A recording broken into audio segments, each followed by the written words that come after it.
Frankenstein or the Modern Prometheus by Mary Wollstonecraft, 3rd edition, 1831, Chapter 9.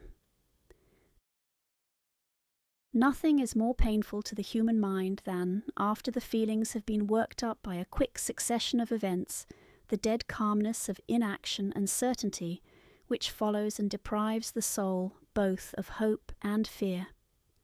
Justine died, she rested, and I was alive.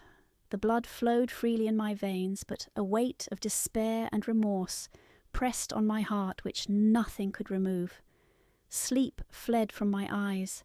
I wandered like an evil spirit, for I had committed deeds of mischief beyond description horrible, and more, much more, I persuaded myself, was yet behind.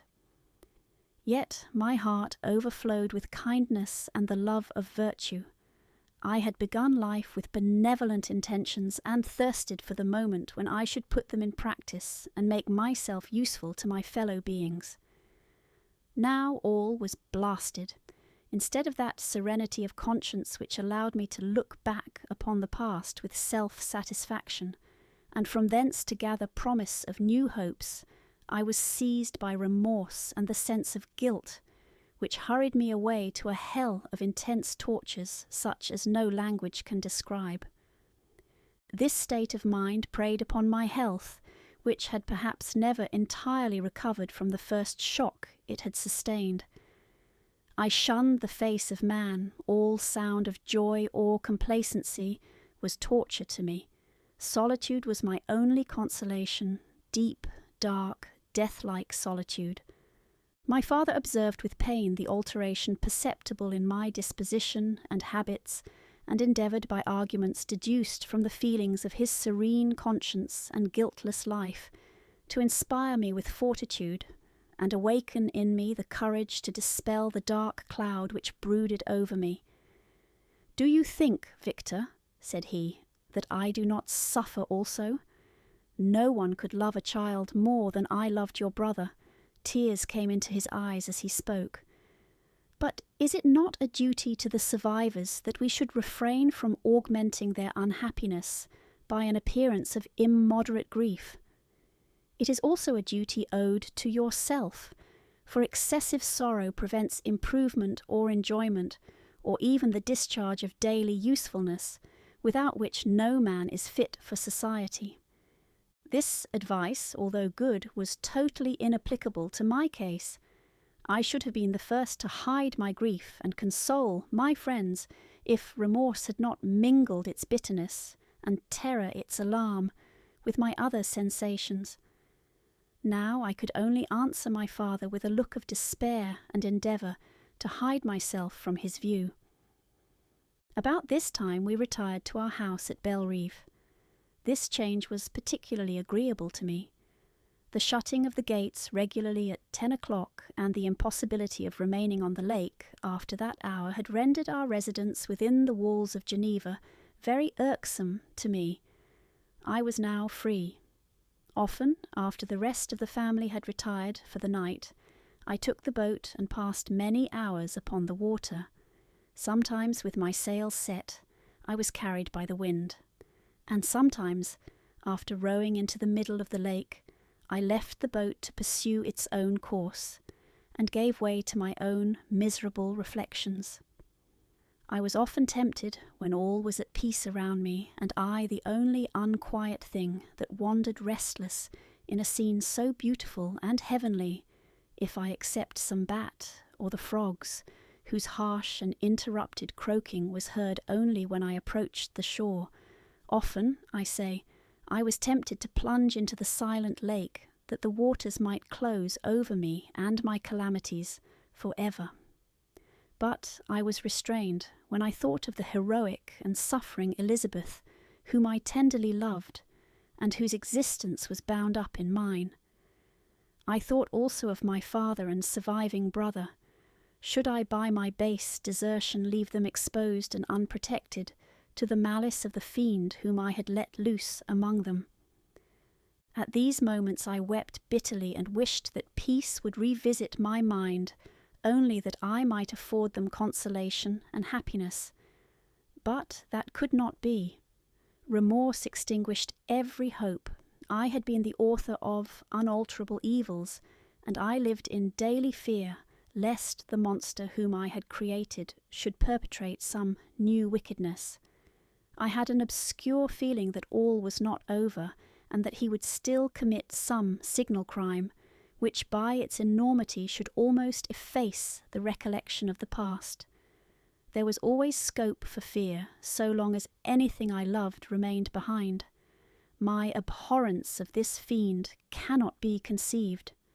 When I thought of him, I gnashed my teeth, my eyes became inflamed, and I ardently wished to extinguish that life which I had so thoughtlessly bestowed. When I reflected on his crimes and malice, my hatred and revenge burst all bounds of moderation.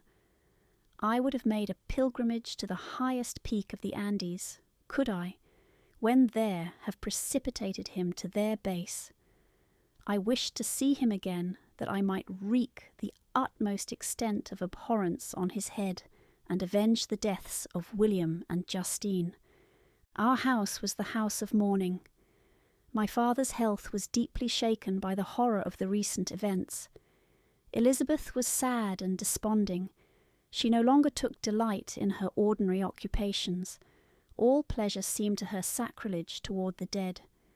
Eternal woe and tears she then thought was the just tribute she should pay to innocence so blasted and destroyed. She was no longer that happy creature who in earlier youth wandered with me on the banks of the lake and talked with ecstasy of our future prospects. The first of those sorrows which are sent to wean us from the earth had visited her, and its dimming influence quenched her dearest smiles. "When I reflect, my dear cousin," said she, "on the miserable death of Justine Moritz, I no longer see the world and its works as they before appeared to me. Before, I looked upon the accounts of vice and injustice that I read in books or heard from others as tales of ancient days or imaginary evils. At least they were remote and more familiar to reason than to the imagination. But now misery has come home, and men appear to me as monsters thirsting for each other's blood. Yet I am certainly unjust. Everybody believed that poor girl to be guilty, and if she could have committed the crime for which she suffered, assuredly she would have been the most depraved of human creatures. For the sake of a few jewels, to have murdered the son of her benefactor and friend, a child whom she had nursed from its birth, and appeared to love as if it had been her own. I could not consent to the death of any human being, but certainly I should have thought such a creature unfit to remain in the society of men. But she was innocent. I feel she was innocent. You are of the same opinion, and that confirms me. Alas! Victor, when falsehood can look so like the truth, who can assure themselves of certain happiness? I feel as if I were walking on the edge of a precipice, towards which thousands are crowding and endeavouring to plunge me into the abyss. William and Justine were assassinated, and the murderer escapes. He walks about the world free and perhaps respected. But even if I were condemned to suffer on the scaffold for the same crimes, I would not change places with such a wretch. I listened to this discourse with the extremest agony. I, not in deed, but in effect, was the true murderer. Elizabeth read my anguish in my countenance, and kindly taking my hand, said, "My dearest friend, you must calm yourself. These events have affected me, God knows how deeply, but I am not so wretched as you are. There is an expression of despair, and sometimes of revenge, in your countenance that makes me tremble. Dear Victor, banish these dark passions. Remember the friends around you who centre all their hopes in you. Have we lost the power of rendering you happy? Ah, while we love, while we are true to each other, here in this land of peace and beauty, your native country, we may reap every tranquil blessing. What can disturb our peace?" And could not such words from her whom I fondly prized before every other gift of fortune suffice to chase away the fiend that lurked in my heart? Even as she spoke, I drew near to her, as if in terror, lest at that very moment the destroyer had been near to rob me of her. Thus not the tenderness of friendship, nor the beauty of earth, nor of heaven, could redeem my soul from woe. The very accents of love were ineffectual. I was encompassed by a cloud which no beneficial influence could penetrate.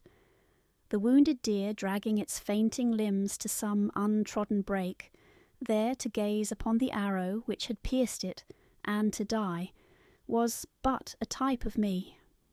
Sometimes I could cope with the sullen despair that overwhelmed me, but sometimes the whirlwind passions of my soul drove me to seek, by bodily exercise and by change of place, some relief from my intolerable sensations. It was during an access of this kind that I suddenly left my home, and bending my steps towards the near alpine valleys, sought in the magnificence, the eternity of such scenes, to forget myself and my ephemeral, because human, sorrows. My wanderings were directed towards the valley of Chamonix. I had visited it frequently during my boyhood. 6 years had passed since then. I was a wreck, but naught had changed in those savage and enduring scenes. I performed the first part of my journey on horseback. I afterwards hired a mule, as the more sure-footed and least liable to receive injury on these rugged roads. The weather was fine. It was about the middle of the month of August, nearly 2 months after the death of Justine, that miserable epoch from which I dated all my woe. The weight upon my spirit was sensibly lightened as I plunged yet deeper in the ravine of Arve. The immense mountains and precipices that overhung me on every side, the sound of the river raging among the rocks, and the dashing of the waterfalls around spoke of a power mighty as omnipotence, and I ceased to fear or to bend before any being less almighty than that which had created and ruled the elements, here displayed in their most terrific guise. Still, as I ascended higher, the valley assumed a more magnificent and astonishing character. Ruined castles hanging on the precipices of piny mountains, the impetuous Arve, and cottages every here and there peeping forth from among the trees, formed a scene of singular beauty, but it was augmented and rendered sublime by the mighty Alps, whose white and shining pyramids and domes towered above all as belonging to another earth, the habitations of another race of beings. I passed the bridge of Pélissier, where the ravine which the river forms opened before me, and I began to ascend the mountain that overhangs it. Soon after I entered the valley of Chamonix. This valley is more wonderful and sublime, but not so beautiful and picturesque as that of Servox, through which I had just passed. The high and snowy mountains were its immediate boundaries, but I saw no more ruined castles and fertile fields. Immense glaciers approached the road. I heard the rumbling thunder of the falling avalanche and marked the smoke of its passage. Mont Blanc, the supreme and magnificent Mont Blanc, raised itself from the surrounding aiguilles, and its tremendous dome overlooked the valley. A tingling, long-lost sense of pleasure often came across me during this journey. Some turn in the road, some new object suddenly perceived and recognized, reminded me of days gone by and were associated with the light-hearted gaiety of boyhood. The very winds whispered in soothing accents, and maternal nature bade me weep no more. Then again the kindly influence ceased to act. I found myself fettered again to grief and indulging in all the misery of reflection. Then I spurred on my animal, striving so to forget the world, my fears, and more than all, myself, or, in a more desperate fashion, I alighted and threw myself on the grass, weighed down by horror and despair. At length I arrived at the village of Chamonix. exhaustion succeeded to the extreme fatigue both of body and of mind which I had endured. For a short space of time I remained at the window watching the pallid lightnings that played above Mont Blanc, and listening to the rushing of the Arve, which pursued its noisy way beneath. The same lulling sounds acted as a lullaby to my too keen sensations. When I placed my head upon my pillow, sleep crept over me. I felt it as it came and blessed the giver of oblivion,